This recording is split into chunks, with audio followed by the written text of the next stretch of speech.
Hello दोस्तों, welcome to the video.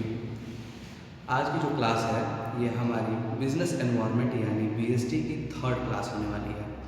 Business studies की class 12th की थर्ड चैप्टर की third class one shot video है ये होने वाली है। इसमें हम लोग पढ़ेंगे बिजनेस एनवायरनमेंट, जो कि आपका बिजनेस स्टडीज़ का चैप्टर 3 बिजनेस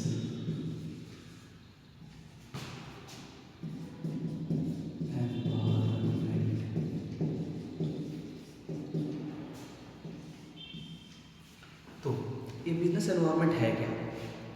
एनवायरनमेंट से तो हम लोग समझ पा रहे हैं कि एनवायरनमेंट है आपका वातावरण। ठीक, वातावरण को हम लोग एनवायरनमेंट कहते हैं। लेकिन ये बिजनेस एनवायरनमेंट क्या है? यानी बिजनेस के वातावरण, बिजनेस के आसपास के जो एनवायरनमेंट है, वातावरण है।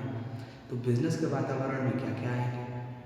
तो बिजनेस के वातावरण में दो चीज़ें आएंगे, एक इंटरनल एनवायरनमेंट और एक एक्सटर्नल एनवायरनमेंट।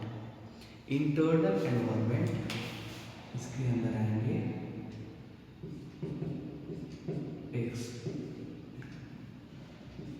एक्सटर्नल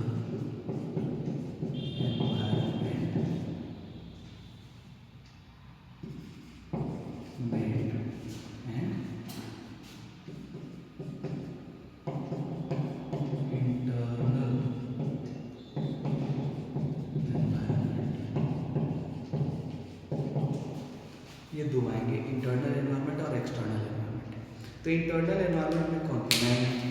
तो इंटरनल एनवायरनमेंट में आपका आएगा इन्वेस्टर,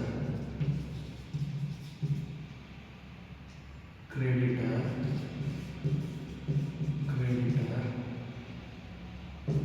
डायरेक्टर, एम्प्लॉइज, यानी बिजनेस के अंदर के सभी लोग वो आएंगे इंटरनल एनवायरनमेंट में। एक्सटर्नल एनवायरनमेंट में कौन आएंगे? तो बिजनेस के बाहर वाले लोग। बिजनेस के बाहर वाले लोग कौन होंगे? इसका बिजनेस के बाहर वाले लोग कौन होंगे? तो ये आपका हो जाएगा बिजनेस के बाहर वाले लोगों में leaders, government, competitor,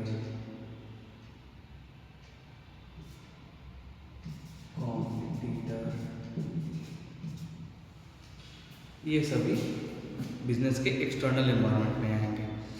global crisis, economic crisis, economic conditions, ये सभी चीज़ें आपके एक्सटर्नल एनवायरनमेंट में आएंगे।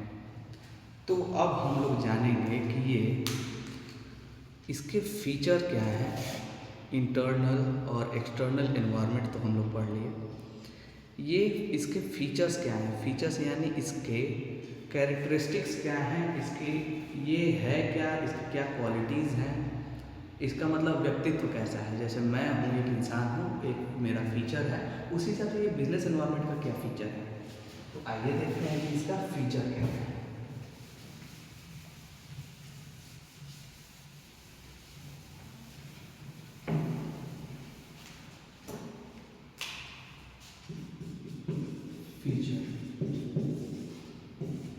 तो इसके फीचर्स में है, फर्स्ट फीचर जो है इसका, ये है आपका डायनेमिक एनवायरनमेंट।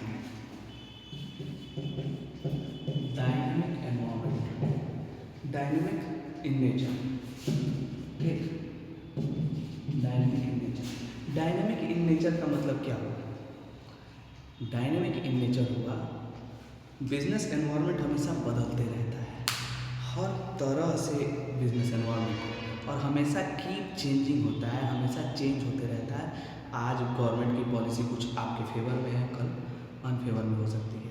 आज जैसे ये किसको, टिकटॉक को बैन किया गया, उससे पहले टिकटॉक हमारे इंडिया में चलता था, तो टिकटॉक के लिए फेवरेबल इन्वायरमेंट था। जब बैन कर दिया गया तो टिकटॉक के लिए अनफेवरेबल इन्वायरमेंट हो गया।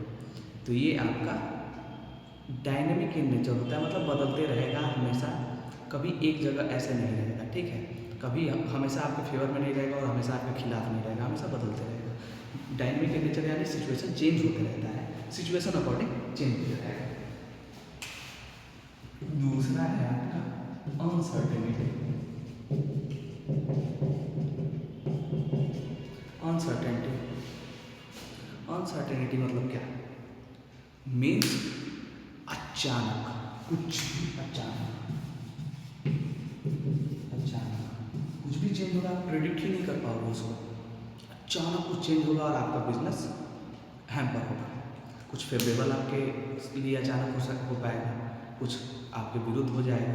तो कुछ भी होगा तो अनसर्टेन होगा, मतलब कुछ भी आप प्रेडिक्ट नहीं कर पाओगे, अंदाज नहीं लगा पाओगे ये होने वाला है। अगर आपके पास साइंटिफिक डेटा वोटा नहीं है, कुछ आप एनालाइज नहीं कर रहे हो, अच्छे से पढ़ नहीं रहे हो उसमें, ठीक, तो हर एक चीज़ अनसर्टेन है, कुछ भी हो सकता है, मतलब भविष्य किसी ने देखा नहीं है। अनसर्टेन का मतलब ये एकदम अनसर्टेन होता है, कोई भी प्रिडिक्ट नहीं कर पाता, भविष्यदर्शी कोई नहीं होता है, कितनों ज्योतिष को दिखा लो चाहे कुछ भी करो। तीसरा है आपका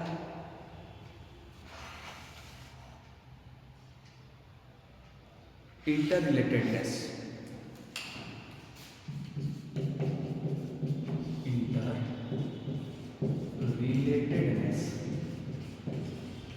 इंटर रिलेटेडनेस मतलब क्या? कोई एक चीज़ चेंज होगा, जैसे अभी एलपीजी की क्राइसिस है, तो एलपीजी की क्राइसिस है तो एलपीजी के क्राइसिस के कारण गैस नहीं आ पा रहे हैं, मतलब पर्याप्त मात्रा में इंडिया में गैस नहीं सप्लाई हो पा रहा है, इस कारण से गैस की क्राइसिस है। एलपीजी की क्राइसिस है तो इस कारण से एलपीजी का चूल्हा हो या फिर वो जो टंकी आता है, वो लोहा का जो टैंक होता है, वो हर एक चीज़ हैम्पर हो रहा है।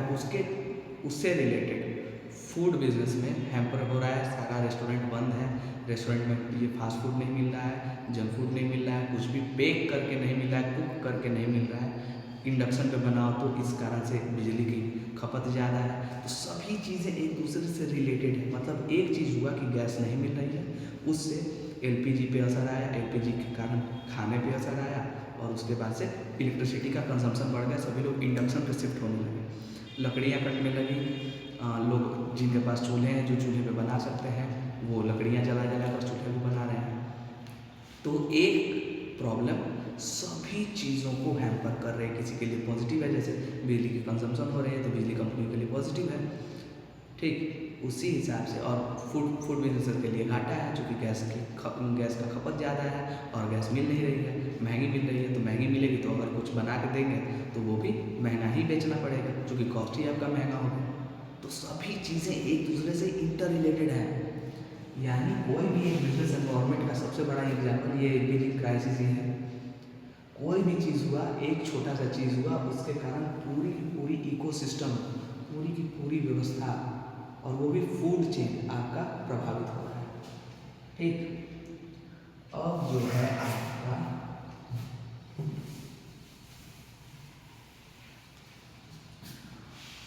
Importance of understanding the environment. Environment को क्यों समझना चाहिए, ये importance of understanding environment.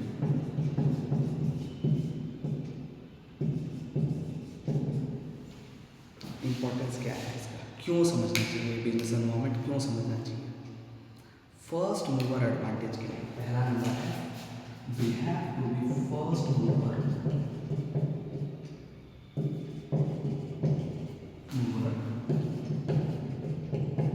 Advantage. First mover advantage का सबसे बढ़िया एग्जांपल है कोलगेट मंजन। अब ये समझिए कि सबसे पहले लोग दातुन करते थे, ठीक, दातुन से अपना दांत साफ करते थे, गुल लेकर साफ करते थे, वो जो डाबर का रेड पेस्ट आता था, डाबर का वो जो रेड पाउडर आता था, उससे करते थे, नमक से करते थे, नमक तेल लगा के ऐसे करते थे, कुछ तरीके थे वैसे करते थे। लेकिन एक कंपनी आई कि नहीं, इसके लिए एक शुद्ध प्रोडक्ट बनाना चाहिए, ऐसे एक चीज़ लॉन्च करना चाहिए ताकि कभी भी वो चीज़ कैरी हो सके, कहीं भी मिल सके और इजी टू यूज़ हो। तो यही सोच के कोलगेट कंपनी ने टूथपेस्ट बनाया। लेकिन क्या हम लोग उसको टूथपेस्ट बोलते हैं? कोलगेट बोलते हैं। आप ये क्लोजअप भी करिए तो उसको क्या है, तो कोलगेट कर रहे हैं, कोलगेट कर रहे हैं। तो यही है फर्स्ट मूवर एडवांटेज। नूडल्स तो कितने हैं, नूडल्स कितने यूपी नूडल्स है, ये पतंजलि का नूडल्स है, लेकिन हम लोग क्या कहते हैं, मैगी चाहिए, मैगी। नूडल्स नहीं बोलते हैं, मैगी बोलते हैं। यानी नूडल्स सबसे पहले मैगी, नेस्ले कंपनी मैगी के नाम से लाई तो नूडल्स नहीं बोलेंगे, मैगी ही बोलेंगे। तो यही है फर्स्ट मूवर एडवांटेज। आप जितना पहले मार्केट में उतरोगे, अपना प्रोडक्ट लॉन्च करोगे, आपके नाम से वो प्रोडक्ट जाना जाएगा। उस प्रोडक्ट के नाम से आपका नाम नहीं होगा, आपके नाम से उस प्रोडक्ट को जाना जाएगा। यही होता है फर्स्ट मूवर एडवांटेज। यानी आप पहले प्रॉब्लम देखो, प्रॉब्लम को समझो और प्रॉब्लम का सॉल्यूशन सबसे पहले आप लाओ, तो आपके नाम से वो चीज़ जाना जाएगा, वो प्रोडक्ट जाना जाएगा। यही है फर्स्ट मूवर एडवांटेज। तो फर्स्ट मूवर एडवांटेज के लिए बिजनेस एनवायरनमेंट का एनालिसिस करते रहो, करते रहो, करते रहो, करते रहो। ठीक। अर्ली वार्निंग सिग्नल, यानी सबसे पहले सिग्नल मिलता है early warning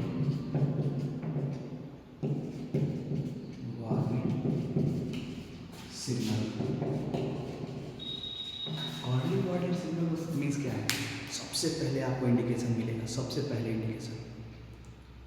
early warning signal यानी कस्टमर आपको सिग्नल देगा, मुझे ये चाहिए। आप बिजनेस एनवायरनमेंट करो, बिजनेस एनवायरनमेंट का एनालिसिस करो, डेटा पढ़ो, फीडबैक लो, कस्टमर फीडबैक लो और उसमें चेंजेस करो और इससे आपका ये दिया अर्ली वार्निंग सिग्नल। यानी अगर आपके प्रोडक्ट में कुछ चेंज चाहिए, जल्दी से चेंज करो, नहीं तो नोकिया वाला हाल, तो पूरा कस्टमर एंड्रॉयड मांग रहा था, एंड्रॉयड मांग रहा था, लेकिन वो स्मार्टफोन लॉन्च, पहले तो स्मार्टफोन लॉन्च नहीं किया, और जब लॉन्च किया तो उस टाइम पे वो माइक्रोसॉफ्ट से डील कर लिया, माइक्रोसॉफ्ट का सॉफ्टवेयर डाल दिया। अरे भाई, माइक्रोसॉफ्ट लैपटॉप के लिए है, कंप्यूटर के लिए है, फ़ोन के लिए नहीं। एंड्रॉयड बेस्ट यूज़ है, एंड्रॉयड बेस्ट ऑपरेटिंग सॉफ्टवेयर है फॉर मोबाइल फोन्स। तो यही है कस्टमर सिग्नल। अब आते हैं आपके टैपिंग यूजफुल रिसोर्सेज।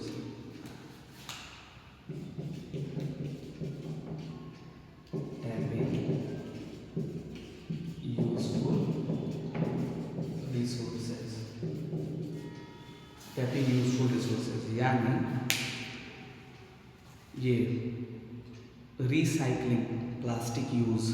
ठीक है, टैपिंग यूजफुल रिसोर्सेज अगर कुछ बना रहे हैं, ज़्यादा कॉस्ट लग रही है, जैसे बॉटल्स पहले बनती थी तो मेटेलिक बॉटल्स बनती थी, वो अगर रिसोर्स मेरे पास है, हम कॉस्ट कम कर सकते हैं, तो यूजफुल रिसोर्सेज हम लोग तलाशते रहेंगे, बिजनेस का एनवायरनमेंट करते रहेंगे, उस पर एनालिसिस करते रहेंगे, तो हमको एक ना एक दिन वो प्रोडक्ट मिलेगा जिससे मेरा कॉस्ट कम हो जाए।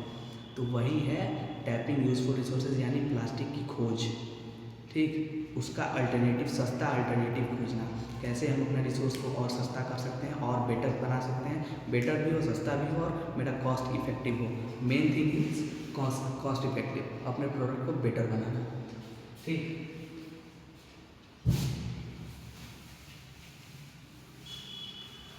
इसके बाद है आपका कॉपिंग with rapid changes. कॉपिंग with rapid changes, कॉपिंग with rapid changes. कॉपिंग with rapid changes का मतलब क्या है? कॉपिंग with rapid changes means textile industry को देखो, टेक्सटाइल इंडस्ट्री में यानी कपड़े की इंडस्ट्री में बहुत जल्दी जल्दी डिज़ाइंस चेंज होते हैं। अभी जो मॉडर्न वेस्टर्न ड्रेस है, इसमें लेडीज़ के ड्रेस में, बॉयज़ के ड्रेस में हमेशा बहुत सारे बदलाव होते रहे हैं, डिज़ाइंस बदलते जा रहे हैं। तो उसमें जल्दी जल्दी कैसे अडेप्ट करना है? आपको कपड़े का थान लाना है, कपड़े का थान ला के उसी हिसाब से उसको परचेज इतना अच्छे से करना है रॉ मटेरियल कि वो कभी भी अगर डिज़ाइन चेंज हो, ट्रेंड चेंज हो, तो हम उसमें जल्दी से जल्दी सिलाई बुनाई करके, कढ़ाई करके, उसमें डिज़ाइंस करवा के, प्रिंटिंग करवा के मार्केट में ला सकते हैं, उसी डिज़ाइन को कॉपी कर सकते हैं। तो इसका बेस्ट एग्जांपल है copy with rapid changes China. America कोई भी नया टेक्नोलॉजी डेवलप करता है, बनाता है, मार्केट में लॉन्च करता है, चाइना के पास जाता है, चाइना वाले खोल खोल के देखते हैं उसको, क्या क्या है, अरे तो हम बना सकते हैं, अरे तो हम बना सकते हैं, धाए बना के मार्केट में लॉन्च, अमेरिका से सस्ते में लॉन्च। तो यही चाइना वाले ढूंढते रहते हैं लोग। मेन बिजनेस एनवायरनमेंट अगर समझना है तो चाइना को ऑब्जर्व करो। कॉपी विद रैपिड चेंजेस, जितने जल्दी जल्दी चेंज हो रहे हैं चाइना उतनी जल्दी जल्दी अडेप्ट कर रहा है और उसको कॉपी करके मार्केट में लॉन्च, सस्ते में लॉन्च, मार्केट में लॉन्च, सस्ते में लॉन्च, यही कर रहा है। असिस्टिंग इन प्लानिंग वही चीज़ है,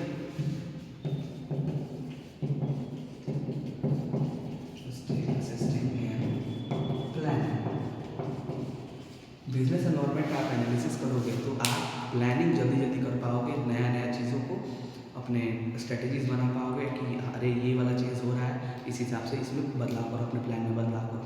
यानी आपका प्लानिंग बहुत बेटर होगा। जितने ज़्यादा आप एनालिसिस करोगे बिजनेस एनवायरनमेंट का, डेटाज का, उस हिसाब से आपका प्लानिंग बहुत सुडौल होगा, बहुत सही होगा और आपकी स्ट्रेटजी बहुत करेक्ट बैठेगी। आप कुछ भी अगर एडवर्टीजमेंट का स्लोगन लिख रहे हो या फिर एडवर्टीजमेंट का कोई स्ट्रेटजी बना रहे हो, आपको बहुत ज़्यादा मतलब सटीक होगा, फेल नहीं होगा वो स्ट्रेटजी और बहुत सटीक होगा। अब आते हैं डायमेंशंस ऑफ बिजनेस में। डायमेंशंस ऑफ बिजनेस एनवायरनमेंट यानी कितने पक्ष हो सकते हैं बिजनेस एनवायरनमेंट के।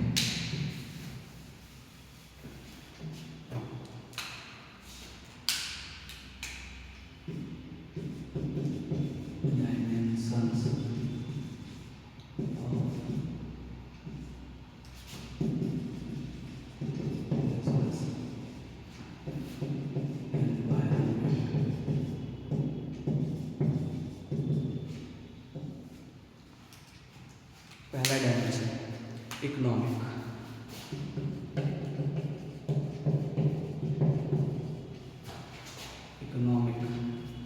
पहला डायमेंशन यानी एक चीज़ है, ये एक चीज़ है तो इसका एक डायमेंशन हुआ, एक डायमेंशन हुआ, एक डायमेंशन हुआ, एक डायमेंशन हुआ, इस तरह से इसके कई डायमेंशन हो सकते हैं। यानी हर पक्ष से, हर तरफ से देखा जाए।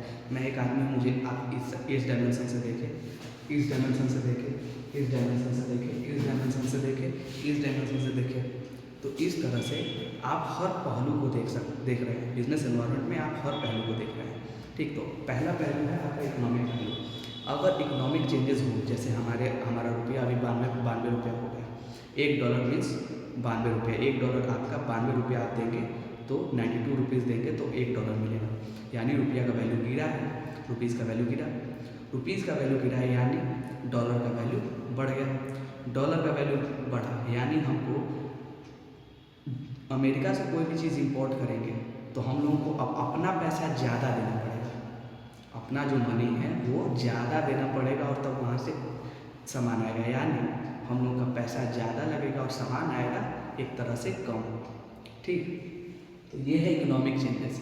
यानी हमारे यहाँ इंपोर्ट्स महंगे हो पाएंगे और हमारे यहाँ, इसका क्या मतलब है, हमारे यहाँ से एक्सपोर्ट नहीं हो पा रहा है, इंपोर्ट ही इंपोर्ट हो रहा है, एक्सपोर्ट नहीं हो पा रहा है।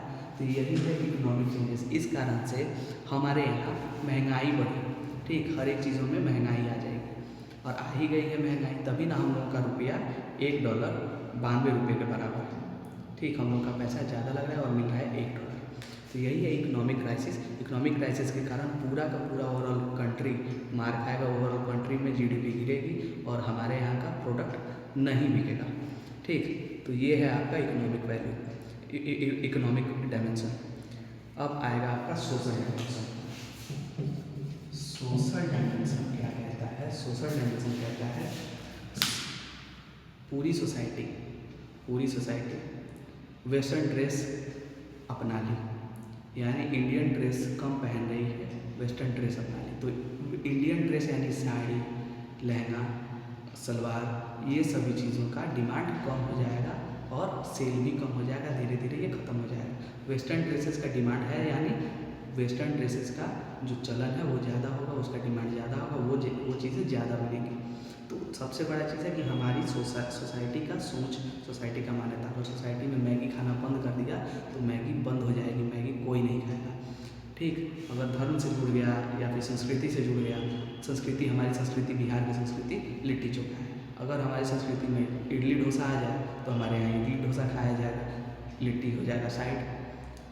तो इसी हिसाब से सोसाइटी, सोशल कल्चर, सोशल मान्यता, ठीक, माइंडसेट, ये सभी चीज़ें महत्व रखती हैं आपके डिमांड एंड सप्लाई में, आपके प्रोडक्ट के डिमांड में।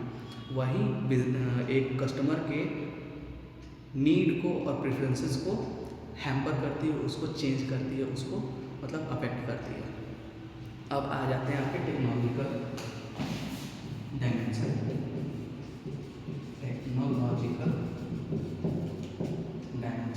टेक्नोलॉजिकल डायमेंशन यानी हमेशा नया नया अपडेट आते रह रहा है, हमेशा नया नया इनोवेशन होते रह रहा है।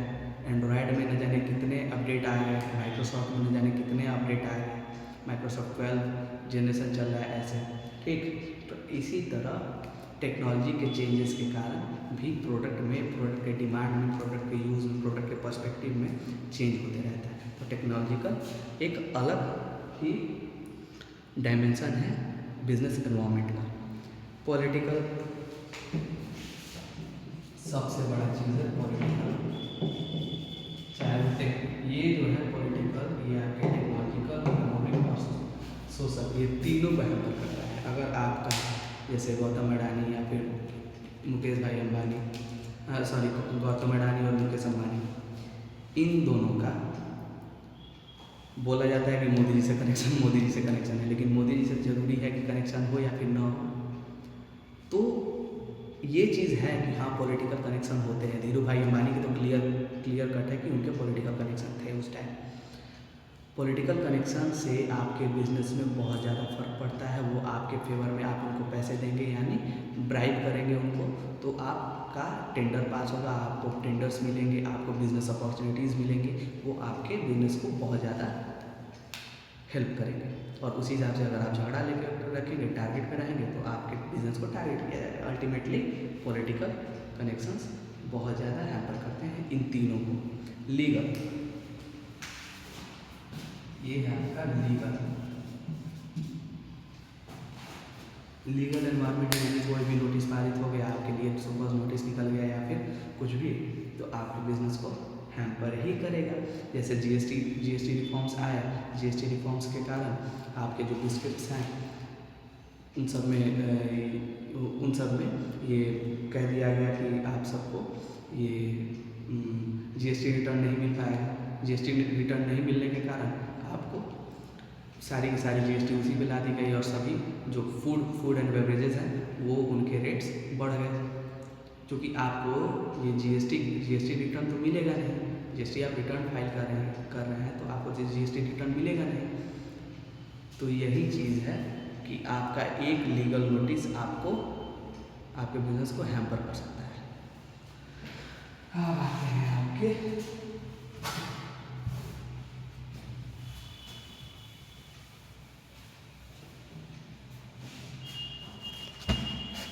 Impact of government policies changes.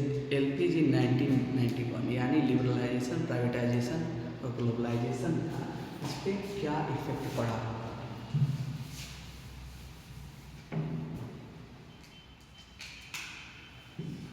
LPG 1991 policy effects.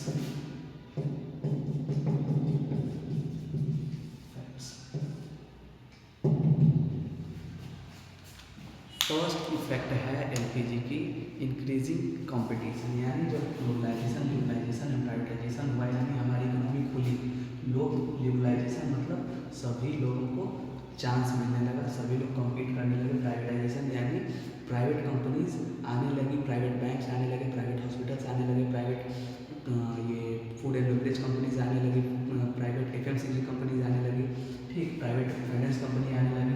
Globalisation यानी पूरे के पूरे वर्ल्ड को जोड़ा गया, पूरे वर्ल्ड के साथ हम लोग जुड़े, अपना माल बेचना, उनका माल खरीदना, ये सभी चीज़ें होने लगी, ठीक।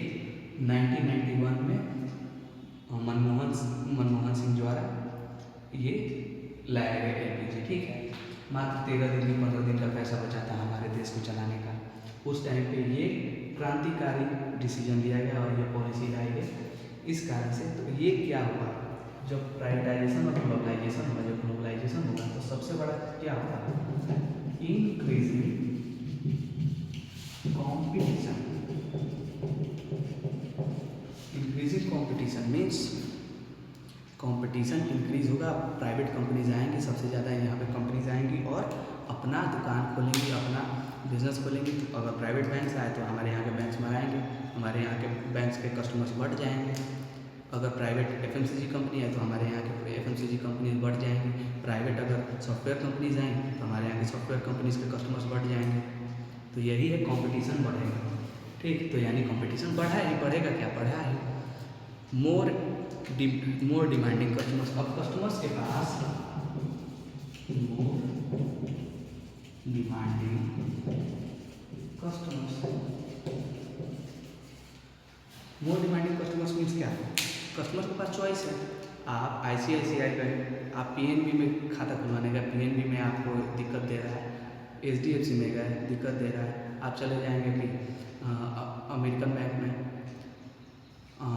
क्या बोलते हैं, किसी और प्राइवेट बैंक में जो कि बाहर से आई है, आईसीआईसीआई बैंक में चले गए, एचडीएफसी में चले गए, एसबीआई में चले गए। चूँकि कस्टमर के पास तो चॉइसेस हैं, यहाँ पे 6% का इंटरेस्ट रेट मिल रहा है, वहाँ पे 7% का, 6.2% का, 6.3% का, 0.1% के लिए भी कस्टमर चला जाएगा।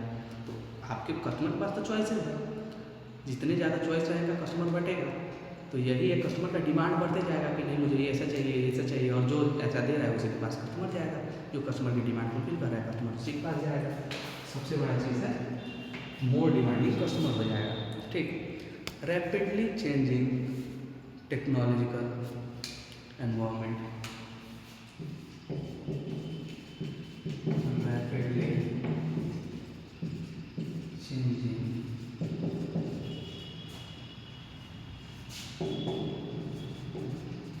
टेक्नोलॉजिकल एनवायरनमेंट, यानी बहुत जल्दी टेक्नोलॉजी में चेंजेस होने लगे, सॉफ्टवेयर कंपनी बाहर से आने लगी, हमारी कंपनी बाहर जाने लगी। ठीक, उसी हिसाब से टेक्नोलॉजी में बहुत सारे चेंजेस आने लगे। ग्लोबलाइजेशन यानी अमेरिकन कंपनीज आएंगी, जर्मन कंपनीज आएंगी, जापानीज़ कंपनी आएंगी, तो टेक्नोलॉजी चेंज होगा ही। टेक्नोलॉजी का आदान प्रदान होगा, हस्तांतरण होगा, हमारी टेक्नोलॉजी वो ले जाएंगे, उनकी टेक्नोलॉजी हम ले जाएंगे, और ऐसे ही आदान प्रदान होगा। तो टेक्नोलॉजी में सबसे ज़्यादा चेंजेस आने लगे, नए नए टेक्नोलॉजीज आने लगे। ठीक, नेसेसिटी फॉर चेंज, और ये ग्लोबलाइजेशन और प्राइवेटाइजेशन बहुत ही जरूरी था चेंज के लिए।